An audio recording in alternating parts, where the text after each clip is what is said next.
So we'll start with the importance of adding value before asking for favors. I think that's probably one of the most common mistakes is thinking that you make a contact with someone that's quite credible in the industry and straight away you're asking them questions and maybe you're asking them for a referral or do you know someone at this club? I'm looking to get an interview, whatever it might be.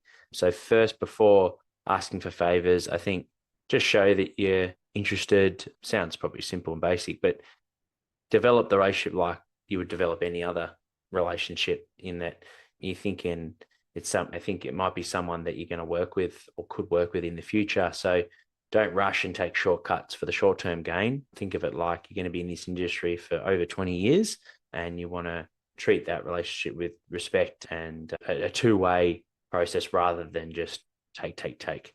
Another one I think that can commonly get missed is only name dropping people for the sake of almost showing how many people you know, and maybe there might not be credibility in those relationships as well. So the industry's incredibly connected.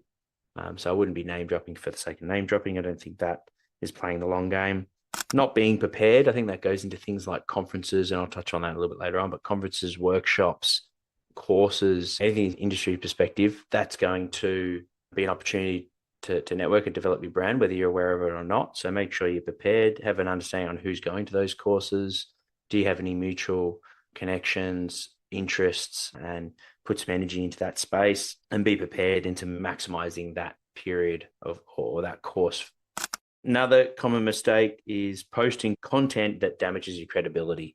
Typically, posting content of your own training, that can be really good. For example, if you're doing it with an educational sort of focus and sharing your interests and just putting out there how you train and maybe adding in the why and the purpose behind that method, that can be educational. I think that can add credibility, but the opposite would be maybe just sharing for the sake of sharing. Like not many people are going to be that interested in your training. So that might tarnish, particularly if it looks like if it's coming from a place of ego, that could be something that does damage to your credibility. So being mindful of that.